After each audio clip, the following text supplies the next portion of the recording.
on your bio, it said that you got a Purple Heart from an IED. Was it from that first strike, or was that a separate one? No, it was later on. It was in April. It was April 9th, 2005. So we were just doing a mission. You want the whole story? Yeah. So it's 2005, it's April 9th. So like, we're seeing a lot of action and shit. And there was a lot of people were getting killed. So they were like, we're going to like chill out on like the religious sites and anything that's kind of sensitive. We don't want to like make, piss everybody off so much. Mm-hmm. So then it got to a point where they're just like, fuck that. So one of the spots they wanted that was kind of off limits. They just wanted was a cemetery near one of the mosques. Like there was this big golden mosque that got blown up like a year later. But so this cemetery, they're hiding weapons in there. At night they're sneaking in there after curfew and pulling weapons, IEDs, and stuff like that. We want to go in there and do a search in the middle of the day. Like, all right, whatever. So my platoon goes. So we roll up and we got a guy with a metal detector. And my Bradley pulls up, drops out. There's a red gate, and the cemetery is kind of like an L shape. So we open up. So I'm the first guy in. I just end up being the point man. And walking into the cemetery, my fucking ass is like this. Everybody's like fucking tense. We're all fucking waiting to get ambushed, get attacked. There's a lot of good. The city completely surrounds it, so there's lots of rooftops they could shoot at us from and shit. Everybody knows definitely that what we're doing. So we go in there. So I'm on point. To the right of me is the guy with the metal detector, and he's going through. Now all the graves are shallow, so it's like a cemetery, but it's all like mounds of dirt for like where the different graves are and the headstones and everything. So we start moving through, and second squad hops the fence off to the left, and they're moving through. So we're all like in these big wedge formations. We're kind of like moving through, and it's fucking, we're going through nice and slow, metal detector, trying to find IEDs and shit. Tense as fuck. I think it was like 11 o'clock in the morning. Big, beautiful blue sky. We're moving through, and we just don't find anything. We find like remnants of stuff, like some pieces of like exploded ordnance, like just pieces of like a mortar round, this and that, but nothing too serious. My platoon sergeant, he's just walking around, picking stuff up, looking around, no fucks given. We're like, we go through, don't find shit. So we all take a knee, we're all pulling security. I remember looking at my lieutenant like, yo, sir, let's get the fuck out of here, right? He's like, yeah, let's mount up, let's get out of here. So we all turn around and we start walking back the way we came. So it's a giant L. So I'm walking, I'm point man this time. Now walking in, I'm fucking like alert at the high ready. On the way out, I'm like kind of whistling. I don't have sunglasses. I left my sunglasses back at the base or whatever. So I had my goggles on, these SSX goggles, and I was using those they had like a tint in them. So I'm using those for my sunglasses. Thank God.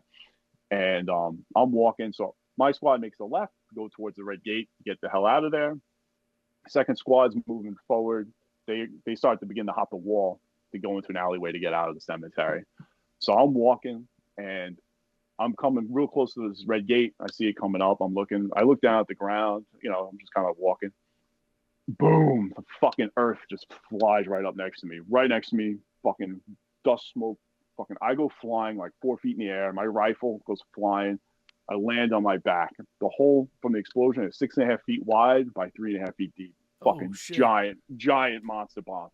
So I hit the ground, I roll over, and the first thing I do is I'm like, this is the initiation to an ambush. Like, they're going to detonate this fucking thing, and then guys are going to jump off the rooftops and start spraying the fuck out of us. So I roll over, and I start crawling. I'm like, ah! So I fucking crawl, roll over a fucking grave. I have a shotgun on my back. I pull my shotgun out. I'm like this. I look down. I start checking. I look, and I start checking my legs. My legs there. My crotch is intact. I look down, and on my vest, I have blood and like a piece of skin. I have blood like splattered all over. So I'm like, fuck. So I'm looking. This ear is ringing. This ear, not a sound.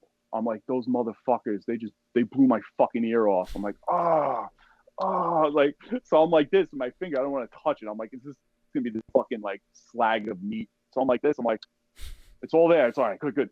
I roll over at my shotgun. I look, the dust, all the debris, raining down from the sky. I look, and everybody hit the dirt. And I see my lieutenant through the smoke, and he's like, Klein, you okay? I'm like, I got blown the fuck up, sir. He's like, don't fucking move. We're coming for you. So I'm just sitting there, fucking medic, badass guy, 18 years old, Delgado, fucking the man. He comes running over, grabs me. He's a little dude, grabs me, drags me out. My squad leader runs up to the hole, gets my rifle. They throw me on my back. he starts like fucking bandaging my face up and shit. And I'm laying on my back and it's beautiful blue sky. Everybody's looking down top of me like, oh fuck. My platoon sergeant's like, start fucking hitting all the houses. So everyone's fucking mad as fuck now. They start going through all the houses trying to find the detonation guy. So I'm laying there, I'm like in a daze, like, oh, like what just happened to me? They're like, yo, you're gonna be fine, you're fine. Wrap me up.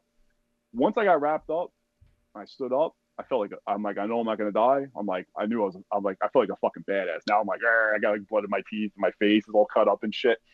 So I hopped the fence, joined in with second squad. We start going through houses. Medic grabs me inside a house. He's like, come with me.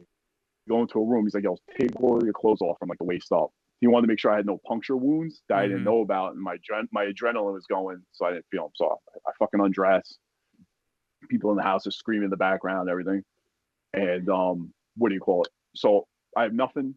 Put my shit back on. Like, all right. So we start walking out. So I'm gonna Quentin Tarantino this story. We're gonna go back in time. When we first got dropped off and we went in, a bunch of neighborhood kids came up to the Bradley. And my friend's like, hey, what's up? So I'm throwing candy to him. As he's throwing candy to him, a military-age male guy comes walking out and starts yelling and cursing at the kids, like, get the fuck away from the Americans and that. So my buddy starts yelling at him, like, fuck you. And he's like, yeah, whatever. So the kids run away, and he walks away, and he goes into an abandoned building right across the street from where I got blown up. So he paid no mention to it. And so later on, he's watching us come through. He sees me get nuked. He's like, oh, fuck. So he yells on the radio, like, yo, come in this building, go in this building. So I come out. I go back to the story I was at. I checked. I'm fine. I come walking out. And I'm walking, and I hear around the corner, like, yo, we got the motherfucker. Second squad went up in that building, came back to that Bradley. My buddy's like, yo, check that building. They ran up in there. They found the guy in the third story. So he saw him. He was like trying to take his clothes off, change his shirt. They fucking tackle him. As they're fighting him, he throws something out the window. They send the guy down below. They find a car garage door opener, and they zip tie him up. So they bring him out. So they have him around the corner. They're like, you motherfucker. So they're like, hey, Klein, come over here. Yo, go guard the guy that tried to kill you. So they threw me in the back of a Bradley with this guy. And I'm face to face with the guy who fucking tried to blow me up. That's crazy. I took pictures of him too. I was like, hey man, what's up? But yeah, it was pretty wild face to face, and that was it, like the guy that tried to kill me and shit. I'm all bandaged up, Holy shit, dude. That's such a surreal thing. Like, no one has that kind of opportunity. Like, yeah, and there's, like, that's it. It's the cups are on. There's nothing I can do, but just being faced with the guy that fucking tried to kill me, I have a fucking, my wife's at home pregnant, and this guy, I was so fucking lucky, man. And so we took him back. They interrogated him. They had, like, I think, what do you call it? Like a military intelligence officer came, talked to him, and then the Iraqi army ended up taking him, as a prisoner and shit. But they did the whole wipe of his hands and stuff. It came up black with the ballistics and everything. So yeah, so that was a fucking close call. I come back to the base and everybody's like, yeah, chest bumping me, high fiving, you motherfucker, you fucking, I heard you face plant an IED, you lived to tell it. So very lucky. So the next day they come back in force, engineers and everything. They had to evacuate the cemetery 3 times. So where the IEDs were hidden? As soon as you walk through the gate, they were all buried directly to the right. So like we missed it. Like when we walked in, we looked a little past and like missed it. They had RPK machine guns, RPGs, mortars. They had 155 artillery shells. They had all this shit buried in the ground. Thank God that IED didn't blow up and detonate all that shit. It would have killed half my platoon. Like all my team squad mates, we would have got fucking duped. But do you know what you were hit? Do you know what you were hit by? Was it a homemade or was it a? They said it was like a 155 round. I don't think so. I think I would have died. But still to this day, I'm amazed that I didn't like lose a limb, have a giant puncture of any sort. But it just all blew up like right next to me. I got some shrapnel. I got like 13 stitches, and like that was it. And I go to the medics. They look at me, they clean me up a little bit. Everybody's like, my CO's like fucking high-fiving me, like, you're fucking badass, man. You got nuked. So that was all done. My platoon sergeant is like, yo, listen, you just got blown up. Go chill in your room, play Xbox, whatever. I'm like, all right. So I went up there, and I'm like, I actually called my ex-wife at the time, and she's like, my wife, and she's like, I'm talking to her, and I had those combat earplugs, the 3Ms, Mm-hmm. those famous ones from all the commercials. Yeah. So the medics told me to, like, yo, listen, your eardrum blew out, so keep that earplug in there, like, almost 24/7. Just take it out a little bit when you take a shower, but leave it in there because you might lose hearing completely in there. I'm like, okay. So I called her. I didn't tell her, like, I just got blown the fuck up. Mm-hmm. And she's kind of yelling at me. She's like, "What's wrong with you? You can't hear me?" I'm like, "Oh yeah, yeah." It was the awkwardest conversation ever. So I don't want to tell her I almost died and shit. So I hang up with her. I call my friend, one of my friends back at Fort Stewart that didn't go over. I'm like, "Yo, what's up, Bob?" He's like, "What's up, man?" I'm like, "I just got blown the fuck up." So I go back to my room.